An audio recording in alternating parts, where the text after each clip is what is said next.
Hey guys, welcome to another video. In this one, if you're like me and you've always wondered what it's like to be buried in Orbeez, then this video is for you.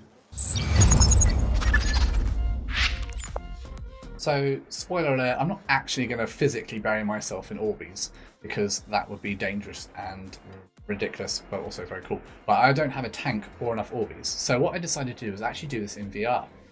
So what I've done, I set about creating a very simple 3D scene, which just comprises like a little stage, some lights, and a glass tank, which is going to be our kind of tomb, if you like. We're going to stand in VR and then fill it with Orbeez. Now, I've played around with this scene quite a lot because I ran into some performance issues very early on, and those of you that are into game development will know what I mean straight away. Is that when we're going to have that many physical objects in our scene, all with physics attached to them, you can imagine how computationally expensive that's going to be on our graphics card. So my graphics card may catch fire in this process, but I'm going to sit down in VR, fill the tank up with Orbeez, and see how many it takes to cover my head. So what we're going to do now, I'm just going to hit play, just to show you what's going to happen. I'm going to jump back to my scene view, and you can see we've got the glass tank here, which we're going to be inside, and then we've got our Orbeez spawner at the top. And then we're going to see how many Orbeez it takes to fill up the tank, and you can see it's slowly filling up already. How many Orbeez it takes to cover my head. And we've got a counter here showing the amount of Orbeez that are inside the tank. I'm not sure how long this is going to take, but let's have a look. Let's jump into VR. So here we are. We're in our scene. Got all the noise going. So far, 500, 600 Orbeez. It's filling up quick. Let's see how long it takes to... This is actually quite weird. Even though we can see outside because it's glass, you do get that sense of being confined in a space. And if any of you were wondering to actually do this in real life, please don't. I think all that pressure on your chest is going to find it hard to breathe once you're fully entombed in the Orbeez. And this was kind of inspired by a Mr. Beast video that I saw, where he filled some guy's backyard. I think it's like 10 million Orbeez or something like that. I wanted to see what it would be like to be in Orbeez in VR and how many it would actually take to fill a physical space to cover my head. So this was built in Unity, and these are all being instantiated. I think there's something like 50 every second. I can't really remember what I did there. And then they all include physics up until the point where they hit and they bounce, and once they settle, then the rigid body gets turned off. So it hasn't got to calculate physics for 6,000 Orbeez every single frame. So we're at just under 7,000, and I'm going to try and peek out the tank and we can have a look. That is a lot of Orbeez. And these should roughly be to scale as well, because apparently good old Google told me that they were 14 millimeters when they were like fully expanded once they have been soaked with water. And I think I made them just slightly bigger than that, just because of optimization purposes. We're at 8,500 now, and we're probably about halfway to covering my head.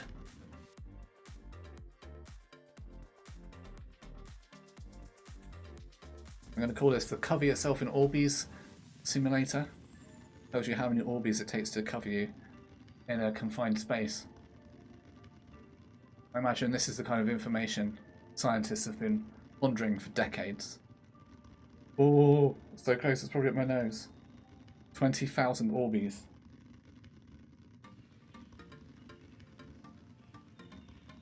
Headset's still okay. Oh, I'm going to be covered any minute. Imagine the weight that would be on your chest right now. You wouldn't be able to breathe. Definitely don't try this in real life. Okay, I can no longer see the numbers. Oh, it's kind of weird as well. The Orbeez are so close to the headset. It makes your vision go weird. Oh, it's definitely up my mouth now. I'll be eating Orbeez. Help me! I think I'm officially covered. Oh, this is all weird. It makes you feel a bit sick. I'll try and find how many Orbeez it's taken to cover my head. Oh, there it is. So 23,000 Just over 23,000 and I'm completely covered. What does that look like from outside the tank?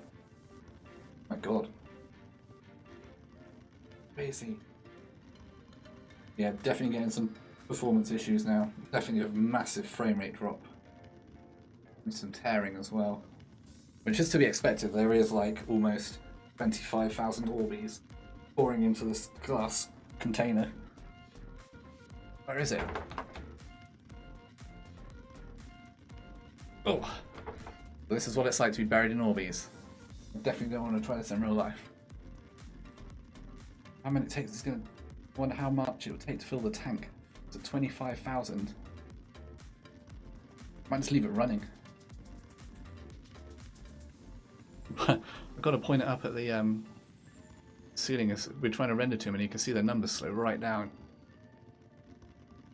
And we're having to render all of the Orbeez. But the second we look back up, it picks up again. It's not having to render so much. How close are we to filling up the tank? So there we go. That answers the age-old question of how many Orbeez does it take to cover you in a glass tank. Mine was 27,000 Orbeez.